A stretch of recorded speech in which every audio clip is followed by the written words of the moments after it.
6개월 뒤에 평가받겠습니다. 다음 시간에는 기존에 10배 올랐던 종목들만 좀 더 심도 있게 접근을 해드릴까 합니다. 돈 벌 게 참 많아지는 것 같아요. 다른 질문 한번 드려볼게요. 지금 우리나라에서 기준금리를 또 막 공격적으로 내리지도 못해요. 경기도 안 좋은데. 대출금리도 사실 은행권의 창구지도 막 이렇게 있다 보니까 가계부채 막 총량 규제하고 하다 보니까 대출금리도 많이 낮아지지는 않고 있고. 근데 어찌됐든 간에 사람들은 집 살 때 특히 많이 올라간 집을 살 때 레버리지는 더 많이 필요하고. 근데 금리는 신경 쓰지 않고 막 사게 되는 걸까요? 기준금리는 별 영향 안 미칩니다. 대출금리. 영향이 없다라고 말하면 거짓말이고요. 영향은 있는데 그럼에도 불구하고 금리를 생각하고 아닌 것 같아요. 아까 말했던 것처럼 일단 화폐 가치가 떨어진다라는 인식을 하다 보니까 일단 내가 대출이 나오면 사야겠다라는 인식들이 더 세고요. 금리가 얼마 됐든 일단 그쵸. 대출 나오면 산다. 당장 지금 6월 달에 엄청나게 몰려드는 게 예. 7월 달부터 스트레스 DSR 3단계가 시행된다라고 하잖아요. 그렇죠. 그런데 이게 솔직히 말해 스트레스 DSR 3단계가 시행된다라고 해서 집값이 잡힐까요? 전 그렇게 보지 않거든요. 그래봐야 1인당 대출한도 뭐 몇백에서 몇천 덜 나오는 건데 오, 정확하게 하십니다. 막 1, 20억짜리 집을 못 사게 되니 그거는 좀 차이가 멀죠. 그러니까 이게 진짜 포인트를 잘 아시는 게 네. 왜냐면 또 최근에 대출 좀 알아보셨나 봐요. 이게 여러분들이 스트레스 DSR 3단계에 들어가면 뭐 예. 대출 반토막 나고 이렇게 생각하시는 분들이 있는데 이미 DSR이 적용되면서 대출은 이미 반토막 났어요. 이제 LTV만 가는 게 아니라 우리가 부채에 대한 비율로 갔다가 내 소득이 안 된다라고 하면 대출 안 해주도록 바뀌었거든요. 그래서 연봉이 1억이라고 하면 7억에서 잘해야 8억이에요. 그것도 이제 만기를 30년 만기로 해주냐, 40년 만기로 40년 해주냐에 따라서 이제 한도가 좀 달라지지만. 달라지고요. 그러니까 은행별로 이제 1금융권이냐, 2금융권이냐에 따라서 조금 차등은 있겠지만, 근데 이게 대출을 많이 받고 싶어도 많이 나오지도 않고 그러면 3단계가 도입되면 더 줄는 거는 팩트예요. 근데 네. 여기서 줄어드는 게 해봤자 몇 천만 원입니다. 3천만 원에서 5천만 원 대출 줄었다라고 하게 되면 예를 들어서 내가 뭐 한 20억짜리 집을 살려고 하는데 대출이 기존에 8억 나오던 게 7억 5천이 나와. 아이고 내가 5천만 원만 대출 더 넣으면 살려고 했었는데 대출 5천만 원이 덜 나와가지고 못 사네. 라고 할까요? 그게 중요한 게 아니에요. 오히려 사람들은 당장 기준금리는 정확히 기준금리는 내려갔지만 이제 시중금리는 낮아지진 않았어요. 그렇죠. 예. 왜냐면 뭐 사실 뭐 대놓고 다 아는 이 관치금융으로 인하여 은행은 지금 완전 땡큐거든요. 지금 실적이 사상 최대치죠. 그렇죠. 예대 마진이 역대급이에요. 뭐 우리 예금금리 뭐 적금금리는 지금 박살 나 있는데 대출금리는 장난 아니고 은행은 아이고 금리 낮추고 싶은데 정부가 하지 말래서 표정 관리하고 있는 거죠. 그럼요. 지금 은행권들은 뭐 다 조용히 있습니다. 쉬 하면서 그냥 아이고 정부가 대출 작작하라고 하니까 아마 서민금융 지원 뭐 이런데 분담금 더 내라고 막 갖다 낼걸요 이제. 그럼요. 그게 더 돈도 싸게 잘 먹혀요. 벌었는데. 막 이렇게. 예. 예. 그러면서 움직이고 있는데 그럼에도 불구하고 사람들은 대출 받으려고 하는 거고 어쨌든 간에 이것도 한계는 있을 거란 거죠. 그러니까 언젠가는 생각하는 것처럼 뭐 예전처럼 뭐 무슨 2% 금리, 3% 금리까지는 몰라도 얘도 뭐 지금 4% 초반 정도 하니까 잘 받으면 3% 후반, 4% 초반 정도의 네. 주담대 금리 나오거든요. 그러니까 그래서 3% 중반대로는 떨어지지 않을까. 예전처럼 뭐 초저금리까지는 아니래도 뭐 중금리 시대는 열리지 않을까에 대한 기대감들이 있기 때문에 그래서 기준금리는 더 낮아질 것 같고 지금 인위적으로 스프레드를 쫙 높여가지고 대출금리를 높여놨는데 일단은 한도가 더 중요하다. 왜냐면 어쨌든 대출 받아놔도 변동금리로 많이들 받잖아요. 네. 지금 고정금리 쓰는 사람 거의 없거든요. 변동금리 잡아놔서 어쨌든 금리 떨어지면 뭐 이제 그러면 3년 나도 뒤에 뭐 갈아타지 하는 거고. 뭐 이렇게. 3년 뒤가 아니라 중간에도 3년마다 이제 중도 저도 상환 최근에 대출 받은 게 있었는데 이제 은행에서 묻더라고요. 변동하실 거예요? 뭐 고정금리 하실 거예요? 라고 했는데 변동의 금리 고정이랑 별 차이가 없더라고요. 당연히 변동이요. 그러니까 이제 또 묻더라고요. 3개월로 하실래요? 6개월로 하실래요? 그러니까 저 3개월로 할래요? 라고 했습니다. 물론 뭐 제 판단이 틀릴 수도 있겠지만 더 떨어질 거라고 전 보기 때문에 3개월 변동으로 한 거고 사람들이 다 있으니까 일단 한도가 많이 나오냐 쪽으로 가면서 지금 간 것이고 일단은 지금 현재 예상되는 게 7월 달에 스트레스 DSR 3단계보다도 네. 더 우려하는 게 일단은 현 정권에서 세금으로 주택 규제하진 않겠다라고는 했어요. 네. 그건 세금으로는 안 한다라고 했지만 이거 뭐 그래도 사람들이 이렇게 집값 계속 올라가면 결국 세금 규제하지 않겠냐라고 우려는 해도 그래도 지금 집권은 이제 한 달도 안 됐는데 이 전에 오세훈 시장도 욕을 엄청 먹었었던 게 예. 토지거래 허가구역을 예, 풀었다가 예. 난리 오쏘공 났었죠. 얘기 들리니까 다시 재지정했잖아요. 그것도 오쏘공? 확대 오세훈이 쏘아올린 작은 공 해가지고 큰 공 아닙니까? 너무 큰 공. 그죠 빅공 그래서 아파트를 들어올렸는데. 네, 그렇게 했었는데 그때도 아니 대선 주자라는 사람이 무슨 정책을 한 달 만에 뒤집냐 너 저 대선감 맞냐라는 말들이 많이 나왔었거든요. 아, 그랬었는데 지금 대통령께서 공약을 내세웠는데 한 달 만에 뒤집는다는 어려워요. 아, 그러니까 당장은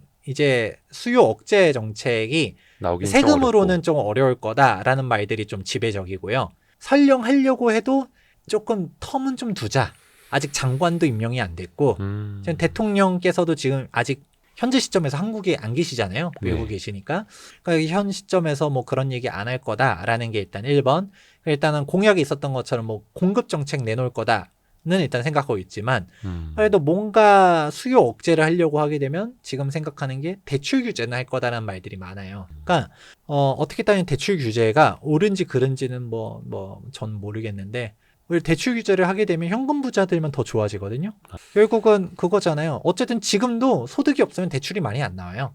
그러면 예전에 로또 청약 때 한번 생각해 볼까요? 로또 청약 나왔을 때도 어떤 얘기들 나왔냐면 뭐 예를 들어서 대출 규제. 예전에도 그때 12억 초과 대출 금지 막 이런 거 있었거든요. 네, 네. 뭐 이 로또 청약 그 중도금 대출 안 되고 그러면 현금 부자 되면 받으라는 얘기가 됐는데 그러면 예를 들어서 나는 대출 갚을 능력은 안 되는데 부모가 금수저야. 그래서 목돈을 나한테 증여해줘서 그런 사람들은 로또 청약 받을 수 있고 받을 수 있죠. 지금 뭐 자수성가해서 둘 다 뭐 고소득 전문직 맞벌이야. 원리금을 갚을 수 있는 능력은 충분히 돼. 애초에 대출이라는 게 그거잖아요. 레버리지를 일으킬 수 있게 네, 해주는 게 네. 당장 현재 목돈은 없어도 미래 소득이 담보가 그렇죠. 된다라고 하면 미리 내가 잡을 수 있게끔 해주는 게 이게 대출의 역할인 건데 근데 그걸 대출을 내가 소득이 연봉이 얼마든 간에 0원으로 만들어 버리니까 현금 당장 없는 사람들은 못 사게 된 거고 분양가는 통제해놨는데 그 현금 부자들만의 장치 아니냐라는 얘기 나왔던 것처럼 똑같은 거죠. 이게 그건 현금 목돈 없다라고 해버리면 아무리 내가 전문직 고소득이라 하더라도 그냥 집 어디서 돈 없는 사람들이 서울집을 살려고 해. 저리 꺼져. 꺼져는 좀 그런가? 아무튼 저리 가라고 해버리니까 그러니까 이게 그들만의 오히려 성을 더. 공고하게 하는 게 대출 규제예요. 그러면 더 양극화가 될 수 있다. 그럼요. 이야, 이게 참 또 그런 측면도 한번 좀 생각해 보려고요. 어찌됐든 간에 좀 대출을 끼고 사는 사람들 자체는 현재까지 많은 건 사실이고 이 DSR 3단계 때문에 그 막차 타려는 수요가 6월에 많이 몰렸다라는 분석도 있거든요. 그러면 7월에는 과연 그 수요가 좀 앞으로 땡겨갔으니까 좀 잠잠해질 것이냐 아니면 계속 뜨거울 것이냐 어느 쪽으로 저는 계속 뜨거울 거라고 봅니다. 왜냐면 제가 앞서 말씀드렸던 게 다 정답. 달라진 게 아니니까. 제 말이 100% 정답이란 건 아닌데 제가 보는 시각은 그렇거든요. 왜냐면 아까 얘기했던 스트레스 DSR 3단계가 된다라고 해서 이게 막 지금 이게 아니에요. 예. 더 규제가 강화될 거라고 보다 보니까 지금 안 사면 규제 때문에 못 산다라는 인식이 더 크고 그러면 이제 한번 보면 되겠죠. 스트레스 DSR 3단계가 7월 달에 시행됐어요. 근데 아까 제가 먼저 말씀드렸던 것처럼 당장 내가 뭐 3천만 원, 5천만 원 대출 덜 나온다고 해서 뭐 살려고 하던 걸 못 사고 이게 아니거든요. 그래서 사람들이 또 오해하는 게 스트레스 DSR이라는 거는 그냥 가상금리를 말 그대로 가상의 금리를 적용시켜가지고 네. 한도를 조정하는 거지 그렇죠. 실제 대출 금리를 높이는 게 아니에요. 그렇죠. 그러니까 물론 뭐 지금 현재 대출을 갖다가 억제하니까 뭐 지금 원래 그 기준금리 대비해가지고 주택담보대출 금리가 높고 이거는 또 별개 얘기지만 어쨌든 스트레스 DSR이라는 개념 자체가 뭐 내가 대출을 뭐 3% 받아야 될 걸 4%를 만들고 이게 아니라 내가 실제로 실행하는 금리는 4%야. 그런데 스트레스 금리를 더 줘가지고 DSR 한도를 낮추는 거지. 네. 내가 체감하는 이자를 줄이는 게 체감하는 이자를 높이는 게 아니란 그건 말이에요. 아니고. 예. 그런 상황이기 때문에 뭐 대출 5천만 원 이거 덜 나온다고 살 거 못 사고가 아니기 때문에 그런 사람들은 오히려 3단계 시행돼도 또 다른 대출 규제 아직 지금은 국토교통부 장관도 뭐 임명도 안 됐고 뭐하고 해서 또 어영부영 하다가 또 한 달 또 지나갈 수 있어요. 네. 그러면 그때는 그때대로 스트레스 DSR 시행됐지만 3단계보다 더 센 예를 들어 뭐 4단계라든가 뭐 5단계라든가 아니면 뭐 모르지는 몰라도 우리 2020년도였나? 그때 아마 15억 초과 대출 금지가 네. 그때 있었거든요. 있었죠. 그러면 아예 뭐 이제 조정 대상 지역은 대출 0원 네. 이런 식으로 만들어 버리면 강남 진입의 길이 아예 끊겨 버리니까 그건 지금 사야겠다라는 인식이 사람들이 아. 조바심을 주거든요. 그래서 오히려 명확하게 정부가 우리는 세금 규제 안 합니다. 대출 규제 안 합니다라고 발표를 하면 오히려 거꾸로 그러면 진정될 수 있다. 오히려 뭐 사람들 입장에서는 규제 안 한대 하면서 또 몰려갈지까지는 잘 모르겠지만 이제 믿고 사겠습니다는 몰라도 적어도 일단은 조급하게 당장 오픈런 하면서 지금 아니면 없다라는 인식은 완화될 수도 있다라고 생각합니다. 아니 근데 이 시장의 왜곡 아니면 가수요가 앞당겨지는 현상 아니면은 정책의 빈틈을 찾거나 오류를 찾아내서 투자 혹은 투기처럼 몰려가는 현상은 사실은 끊이질 않는 것 같아요. 인류 역사상. 그게 또 부동산 시장은 원체 또 대한민국의 아픈 부분이기도 하고 이게 계속 반복이 되네요. 참. 그리고 김재현 소장님이 작년 말인가 올해 초에 내셨던 책 제목이 시장을 이기는 부동산 투자 원칙인데 그 책에서 이렇게 표현을 하셨더라고요. 토지거래 허가제. 가격이 아니라 주민을 잡는 정책이라고. 참고로 그 저희 댓글 써주시는 분 중에서 저희가 3분을 뽑아서 시장을 이기는 부동산 투자 원칙 이 책을 보내드리겠습니다. 3분께 댓글 좋은 댓글 많이 좀 써주세요. 토지거래 허가제가 어떻게 주민을 잡는 정책이? 지금 맞아. 그 얘기도 되게 중요한 말씀 포인트인데 네. 일단 세금으로 집값 안 잡겠다라고 했어요. 예. 그러니까 지금 다들 얘기 나오는 게 현 정권이 할 수 있는 카드가 무엇이 있을까? 대출 규제? 대출 규제. 물론 공급 정책은 일단 뭐 다른 포인트지만 일단 공급도 수요 한다고 억제 합니다만. 정책으로 보게 보면 대출 규제 말고는 오히려 아이러니하게도 토지거래 허가 구역을 확대할 수 있다는 얘기들도 좀 심심치 않게 들려요. 예를 들어서 당연한 수순이 원래 조정 대상 지역 혹은 투기거래 지구를 지금 뭐 강남, 상권, 용산구만 있었던 거를 마포, 성동구, 뭐 강동구 이런 데로 확대할 수도 있지 않겠냐라는 말들도 있지만 근데 세금으로 집값 안 잡겠다라고는 했잖아요. 네. 근데 규제 지역 확대하는 것도 결국 세금 규제거든요.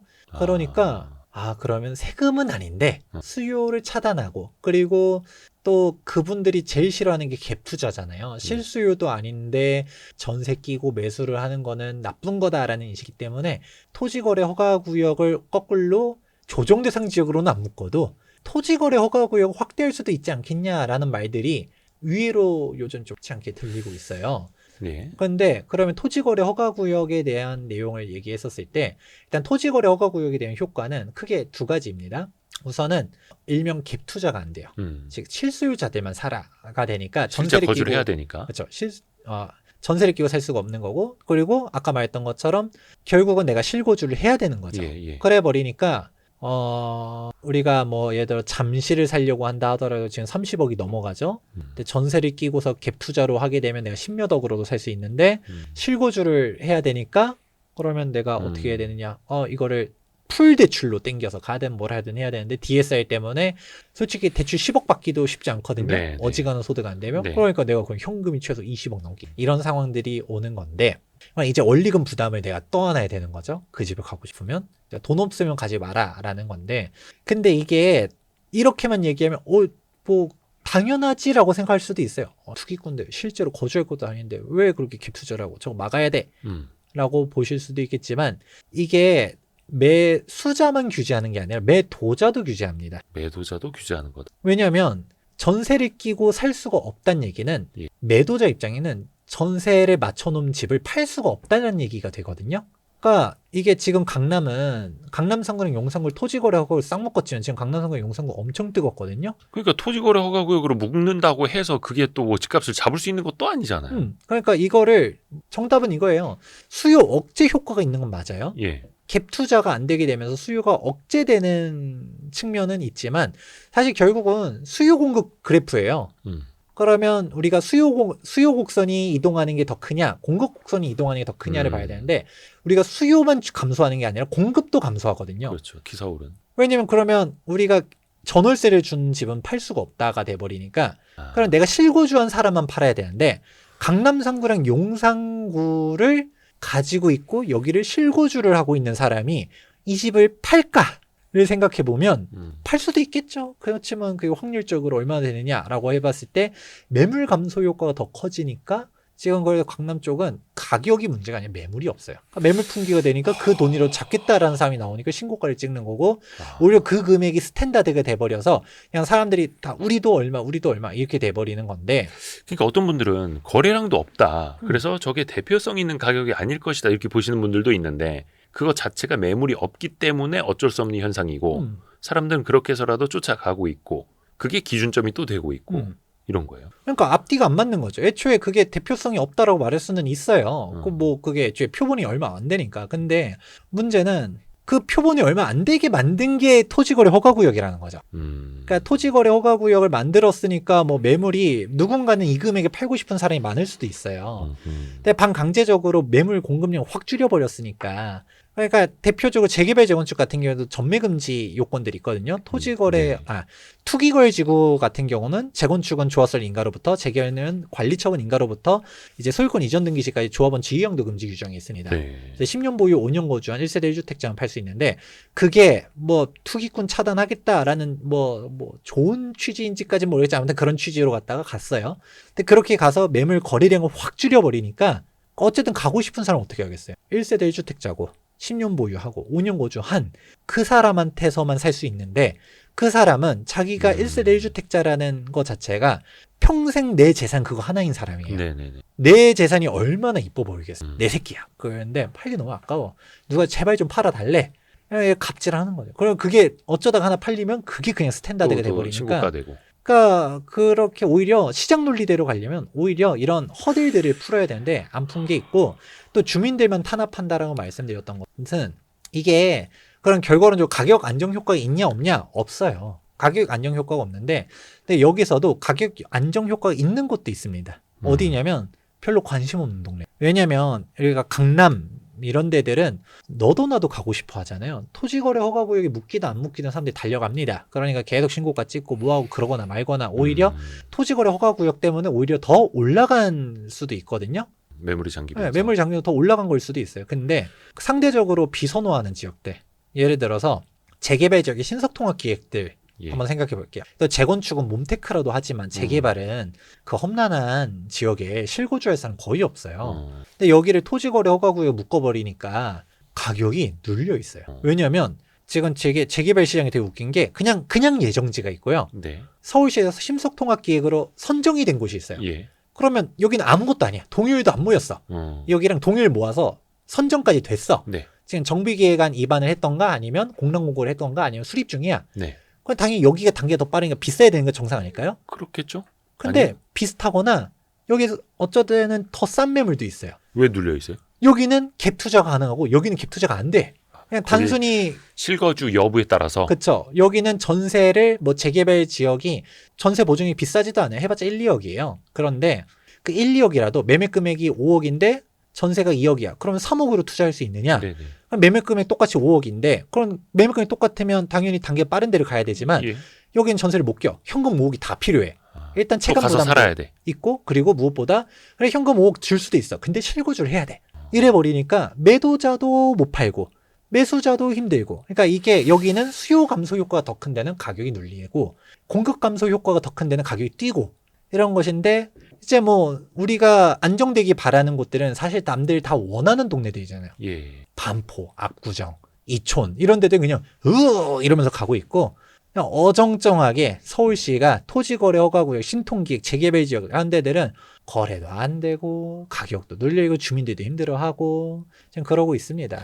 근데 어떻게 보면 그게 정부에서 의도한 것일 수도 있잖아요. 저기 재개발하는 곳까지 그렇게 튀어오르면 안 돼. 실소유자들만 사도록 해야 돼라고 의도한 결과가 그거일 수도 있고 어떻게 보면은 바깥에서 제3자가 봤을 때는 저기는 투기하러 가는 사람들이 갭투자로 못 들어가네 라고 하면서 진정되어 있는 안정된 시장이네 이렇게 볼 수도 있지 않을까요?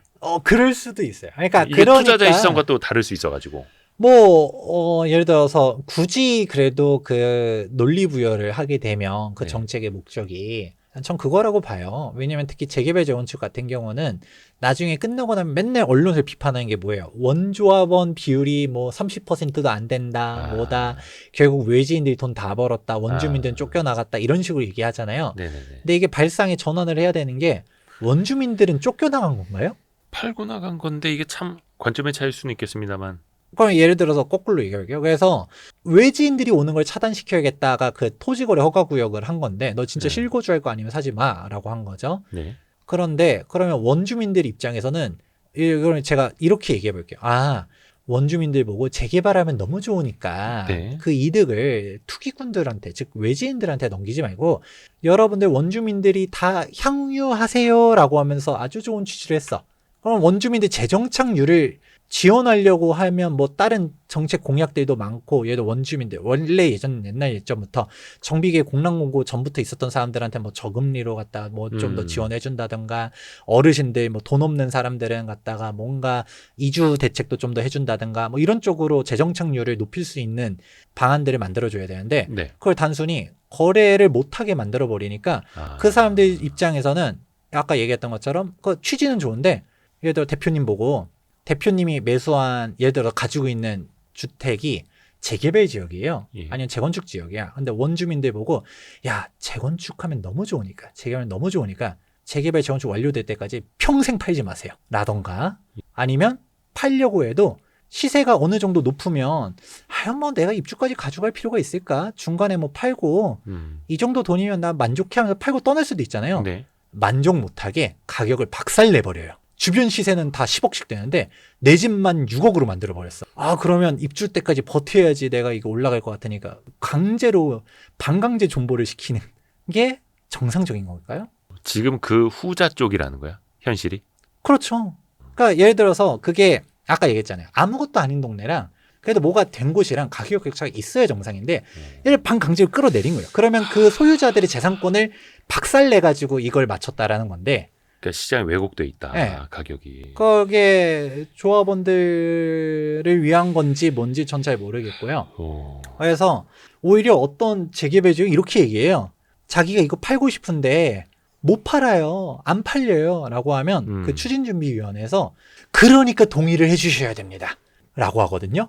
사업이 빨리 돼야지 우리가 팔 수 있습니다. 라고 얘기를 해요. 뭐 진짜 그런 효과를 생각하고서 서울시가 주민들 괴롭혀가지고 빨리빨리 하게 하려고 한 건지 모르겠는데 그게 저는 맞다라고 생각하지 않거든요. 그리고 그렇게 팔고 떠난 주민들이 손해를 본 게 아니에요. 왜냐하면 재개발이라는 게 항상 리스크가 있잖아요. 빨리 갈 수도 있고 예. 안 갈 수도 있고 엎어질 수도 있고 네. 그런데 그런 리스크를 매수자가 책임하에 들어가는 건데 예를 들어서 대표님이 가지고 있는 곳이 뭐 별로 사업성이 없는 것 같아. 내가 봤을 땐 이 동네 안 될 것 같은데 사람들이 막 비싸게 주고 산대. 막 15억 부르고 20억 부르고 이거 거품 같은데? 라고 나는 거품이라 생각할 수도 있잖아요. 네. 오버슈팅 같은데? 그럼 나 이 정도 금액이면 굳이 재건축까지 안 기다리고 적절하게 나는 여기서 팔고 떠나서 이거 20억 받아서 딴 데 그냥 신축, 준신축 갈래 할 수도 있잖아요. 네, 네. 그런 판단을 한 게 뭐 손해본 건가요? 누가 뭐 남의 집을 강제로 삥 뜯어간 게 아니잖아요. 근데 이거를 인위적으로 눌러버리니까 이제 문제가 된 것도 있고 또 어떤 케이스도 있냐면 제가 이게 책에 담았던 것 같긴 한데 원고에는 있었는데 빠졌나 안 빠졌나 헷갈리는 게 실제로 저한테 상담 오셨던 어떤 고객분들 중에서는 네. 이제 삼성동에 아파트가 두 채였던 거예요. 그러니까 아파트가 두 채였는데 어쩌다가 두 채가 됐었냐면 그냥 평생 맞벌이로 갖다 열심히 돈 벌어서 원래 30평대 살다가 40평대로 갈아탄 거예요. 동일 단지에서. 네. 근데 때마침 토지거래하고 묶여버렸고 그래 버리니까 그러면 내가 40평대 난 갖고 일시적 2주택 3년 내에 팔아야지 했더니 그건 종전주택은 전세를 놨을 거 아니에요. 그러니까 못 팔게 된 거죠. 전세가 있으니 못 판대요. 라고 했었고 그러니까 세입자 보고 내가 이주비를 좀 줄 테니까 좀 나가주세요. 라고 하니까 세입자는 거꾸로 나 계약갱신 청구권 쓸 거라고. 4년까지. 네, 그러니까 나 못 나가. 그래서 그분이 얼마까지 제시했었냐면 이주비를 1억까지 제시했어요. 1억 줄 테니 제발 좀 나가주세요. 라고 했는데 그 사람이 나 1억 받아도 전세 금액이 뭐 몇 억이 폭등해가지고 1억 가지고서 상관없어요. 난 그냥 있을래요. 내 권리예요. 이래버리니까 제가 그분 계산해보니까 일시적 2주택 3년 내에 팔았었으면 양도세가 이제 또 중과냐 비과세냐 차이잖아요. 10억이 차이 났거든요. 그러니까 그분이 어떻게 하면 이 토호제를 피할 수 있을까 임의로 경매를 넣니 뭐니 이런 것까지 고려했었지만 시간이 너무 남은 시점이 촉박해가지고 결국 그분은 못 팔았었어요. 그랬는데 우리가 토지거래 허가구역의 가장 큰 문제점은 주택거래 허가제가 아니라는 거에 있어요. 네네네. 우리가 세법에서는 세금이 정말 개판인 것 같고 실제로 좀 엉망진창인 것도 있지만 세금은 그래도 우리가 그 주거 생활에 대해서 여러 가지가 이제 사람들에 대한 편의라든지 불편이라든지 이게 막 누적되면서 쌓아 올라간 규정이라서 생각보다 규정들이 되게 세심하고 촘촘합니다. 그 와중에서 허점들은 있어도 네. 그런데 이거는 애초에 토지거래 허가구역이요. 이름에서도 알 수 있듯이 주택을 대상으로 하려고 생각한 게 아니라 토지, 토지. 즉 대표적으로 상기 신도시라든가 이런 데서 너네들이 여기는 정부가 수용할 주택 이게 아하. 땅이니까 멋대로 거래하지 그쵸, 그쵸. 마라고 하는 거기 때문에 애초에 이거는 거래하면 안 되는 전제 조건이 깔려 있는 규제예요. 그런 걸로 한 거다 보니까 애초에 이거는 도심지에다 지정하는 정책이 아닌 거죠. 그거를 갖다가 이제 문재인 정권 때 처음으로 이제 국토교통부에서 서울을 대상으로 갖다가 우리 뭐 대치, 청담, 잠실, 삼성 해가지고 이 네 군데에 먼저 시범적으로 탁 지정해버리면서 갔었는데 그거를 지정해버리니까 우리가 예외적으로 세법에서 다 인정해준 거예요. 일시적 2주택 네. 3년 내에 팔 수 있는데 못 팔아. 뭐 아니면 혼인학과 특례, 동거봉양 뭐 이런 거 예외적으로 뭐 상속주택. 근데 상속주택이 예를 들어서 부모님이 강남에 있는 주택 줄 수도 있잖아요. 네네. 못 팔아가 되는 거예요. 또 다주택자를 규제하니까 팔라고 해. 종부세 많이 때릴 거니까 파세요. 그래서 정부 말을 따라서 착하게 정부 말대로 저는 종부세 내기 싫으니까 팔래요라고 하시는 분들도 손발 다 묶어버리고서 파세요라고 해서 팔려 했더니 못 팔아요가 되는 거예요. 전세 끼고 있으면 안 네. 되고. 그래 버리니까 구청 가가지고 억울합니다라고 하니까 구청 공무원은 뭐라고요? 법이 그렇습니다. 안 돼요라고만 하죠. 아니 그러면 예를 들어서 전세를 놓고 있는데 내가 집을 팔아야 되는데 사는 사람 입장에서는 전세 끼고 살 수가 없는 토지거래 허가 구역이고 그러면은 이 사람이 세입자가 2년 후건 4년 후건 나갈 때까지 기다렸다가 그 타이밍에 맞춰서 파는 것밖에 지금 방법이 없는 거예요. 그렇죠. 1억을 준다고 해도 안 나가고. 뭐 물론 1억은 정말 극단적인 케이스였었지만 그래서 보통은 요즘 세입자들한테 돈을 주면서 내보내든가 그렇게 하죠. 여기서 드는 질문, 그 의문 하나가 그러면 그분은 세입자한테 1억을 드린다고 했는데도 세입자가 안 나가고 있어서 당시에 집을 못 팔고 있었어. 근데 지금까지 결과적으로 갖고 있으면 집값은 더 많이 오르지 않았어요. 그렇죠. 이게 무슨 이런 아이러니가 다 있어. 그러니까 이게 지금도 나오는 게 강남 상구랑 용산구를 토지거래 허가를 싹 지정했잖아요. 예. 그래서 아이러니한 것 중 하나가 갭 투자를 막았어요. 예. 갭 투자 그래 나쁜 놈이라고 칠게요. 그 갭 투자자들이. 근데 갭 투자를 막아버리니까 뭐가 문제가 되냐면 지금 강남의 전월세금이 폭등하고 있어요. 전월세가 폭등해요. 왜냐면 갭 투자를 막으면 전세 공급이 안 되잖아요. 실소유자만 사게 되니까 아. 예를 들어서 내가 실거주할 사람은 아니라 하더라도 매수를 해서 전세를 놓으면 전세 공급이라도 되는데 전세 공급이 안 돼 버리는 거죠. 그러면 전세를 놓을 수 있는 사람이 누구냐? 이미 기존에 매수한 사람이 내가 퇴거하면서 전세를 놓는다던가 아니면 기존에 전월세를 두고 있는 사람들 매물로 한정이 되는 거예요. 그래 버리니까 그렇다고 집값 안정이 됐냐? 아까 앞에서 계속 얘기 드렸죠. 공급 감소 효과가 더 크니까 집값은 또 뛰더라. 뛰는 곳들은. 그런데 오히려 이 유탄이 전월세 금액이 올라가고 있다더라가 되는 거죠. 이야, 이게 사실 토지거래 허가제에 관련된 질문 하나 드렸는데 이것만 봐도 규제가 어떻게 이 시장을 왜곡시키는가, 집값뿐만 아니라 전월세 가격까지 어떻게 왜곡시켜서 폭등을 시키는가를 또 알 수 있네. 근데 이거를 규제를 완화를 해야 된다라고 시장 전문가들은 이야기를 합니다만 과연 정책 당국자들이 그 결정을 할 수 있을까는 일단 지켜보고요.